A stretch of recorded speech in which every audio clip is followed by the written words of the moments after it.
Market के शिखर तक पहुंचना, क्या ये सिर्फ किस्मत का खेल है या फिर इसके पीछे कोई गहरा राज छुपा हुआ है? कभी सोचा है कि दुनिया के सबसे कामयाब ट्रेडर्स आखिर सोचते कैसे हैं? चलिए आज जैक श्वॉगर की क्लासिक किताब द न्यू मार्केट विजर्ड्स के जरिए इसी राज से पर्दा उठाते हैं। हम उनकी ट्रेडिंग की रणनीतियों पर नहीं, बल्कि उस सोच और अनुशासन पर गौर करेंगे जो उन्हें एक विजर्ड यानी जादूगर बनाता है। तो हमारी आज की ये जो चर्चा है वो जैक स्वॉगर की इसी मशहूर किताब पर आधारित है। लेकिन ये सिर्फ ट्रेडिंग की तरकीबों का कोई कलेक्शन नहीं है, नहीं, बल्कि ये उन लोगों के दिमाग में झांकने का एक मौका है जिन्होंने बाजार को सच में अपनी उंगलियों पर नचाया है। तो चलिए शुरू करते हैं। और किताब की शुरुआत ही एक ऐसी बात से होती है जो दिमाग में बैठ जाती है। ये हमें याद दिलाती है कि कामयाबी का रास्ता फूलों से नहीं, बल्कि गलतियों और उनसे सीखे गए सबक से होकर गुजरता है। तो एक ट्रेडर का सफर यहाँ से शुरू होता है और पहला सबक बिल्कुल साफ है। बाजार में बड़ी कामयाबी पाना कोई लॉटरी नहीं है। ये हुनर, अनुशासन और इन सबसे बढ़कर एक मजबूत सोच का नतीजा है। श्वॉगर का मानना है कि बाजार कोई बेतरतीब चीज नहीं है। अरे बाजार लोगों से चलते हैं और लोगों का जो बर्ताव होता है उसमें अक्सर एक पैटर्न होता है।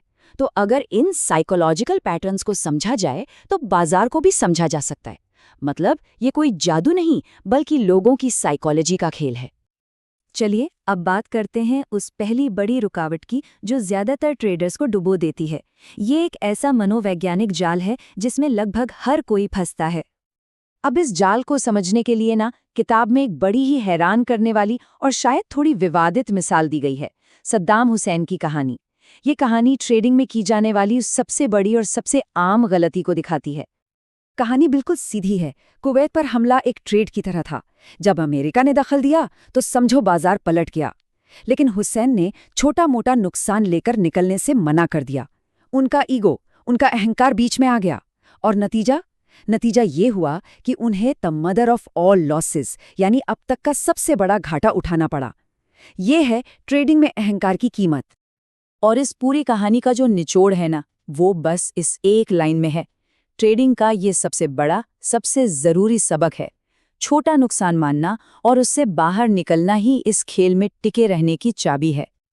तो गलतियों से सबक तो ले लिया, अब मिलते हैं एक असली मार्केट विजर्ड से, बिल लिपशूट्स।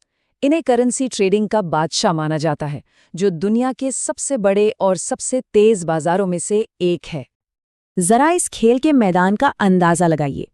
एक ऐसा बाजार जहां हर रोज $1 ट्रिलियन का कारोबार होता है। ये एक बहुत बड़ा समंदर है और बिल लिपशूट्स इसकी सबसे बड़ी मछलियों में से एक थे। और देखिए दिलचस्प बात यह है कि लिपशूट्स असल में एक ट्रेंड आर्किटेक्ट थे। एक ऐसा काम जहां हर चीज नपी तुली होती है, योजना से होती है। लेकिन उन्होंने कदम रखा ट्रेडिंग की दुनिया में, जो बिल्कुल इसके उलट है। यहाँ तो पल पल में बदलते हालात में फैसले लेने होते हैं। मतलब एक दुनिया थी नक्शे की और दूसरी थी तूफान की। तो उनकी खासियत क्या थी, उनका एज क्या था?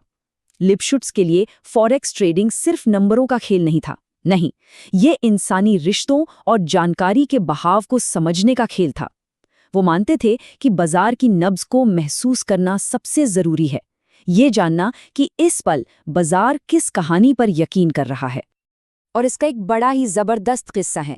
जब दुनिया की अर्थव्यवस्था में भूचाल आया हुआ था, तब वो सार्डिनिया के एक बीच से अपने बीमार असिस्टेंट के साथ फोन पर इतिहास बना रहे थे। जो हमेशा जुड़ा रहता है और तैयार रहता है, वही ऐसे बड़े मौके पकड़ पाता है। लेकिन एक विजर्ड की असली परीक्षा तब नहीं होती जब वो सही साबित होता है। असली परीक्षा तो तब होती है जब सब कुछ एक ही झटके में भयानक रूप से गलत हो जाता है। तो माहौल को समझिए। लिपशूट्स की $3 बिलियन की एक बहुत बड़ी पोजीशन है। बाजार एकदम शांत है और तभी अचानक यूएन में गोर्बाचेव का एक भाषण आता है जो दुनिया को हिला देता है। किसी को भी इसकी उम्मीद नहीं थी। सिर्फ 8 मिनट, बस 8 मिनट में उनकी पोजीशन पर $90 मिलियन का घाटा हो सकता था। जरा सोचिए उस एक पल के दबाव के बारे में, क्या हालत हुई होगी। वो सीधे कंपनी के प्रेसिडेंट के पास जाते हैं और कहते हैं, हम एक बड़ी मुसीबत में हैं। अब सोचिए आगे क्या हुआ होगा। नौकरी से निकाल दिया गया होगा, जबरदस्त डांट पड़ी होगी। लेकिन जो जवाब मिला वो हैरान करने वाला था।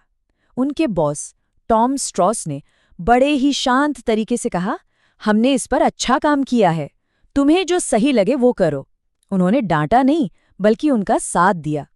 सबक ये है कि महान कंपनियां एक गलत नतीजे पर नहीं, बल्कि सही फैसले लेने के तरीके पर ध्यान देती हैं। एक और विजार्ड एड सेकोटा इस पर एक दिलचस्प बात कहते हैं। उनका मानना है कि बाजार हर किसी को वही देता है जो वो अनजाने में चाहता है। कुछ लोग जीतने के लिए खेलते हैं, कुछ लोग बस रोमांच के लिए, और कुछ लोग शायद हारने के लिए। बाजार तो बस सबकी मुराद पूरी करता है। तो फिर ट्रेडिंग का आखिरी राज क्या है? ये कोई फॉर्मूला या इंडिकेटर नहीं है, बल्कि एक अंदरूनी काबिलियत है। और इसे समझाने के लिए किताब एक बहुत ही खूबसूरत कहानी सुनाती है। तो कहानी कुछ यूं है। एक नौजवान जेड यानी हरिताश्म के बारे में सीखने एक गुरु के पास जाता है। गुरु उसे हाथ में एक पत्थर पकड़ा देते हैं, लेकिन बात जेड की नहीं, बल्कि पेड़ पर बैठे मेंढकों के करने लगते हैं। और ऐसा हफ्तों तक चलता रहा। नौजवान इंतजार करता रहा, सुनता रहा, और अनजाने में ही वो धैर्य और सुनने की कला सीख रहा था। एक ट्रेडर के दो सबसे जरूरी गुण। और फिर एक दिन गुरु उसे एक और पत्थर देते हैं। नौजवान उसे हाथ में लेते ही कहता है, ये असली जेड नहीं है। उसे ज्ञान हो चुका था। उसने किताबों से नहीं, बल्कि गहरे अनुभव से महसूस करके सीखा था। और यही इस किताब का आखिरी और सबसे गहरा संदेश है। बाजारों में कामयाबी का राज किसी जादुई इंडिकेटर या मुश्किल थ्योरी में नहीं है। नहीं, वो हर किसी के अपने अंदर है, अपने अनुशासन में, अपनी गलतियों से सीखने की काबिलियत में। सवाल बस ये है कि क्या हम अपने अंदर झांकने के लिए तैयार हैं?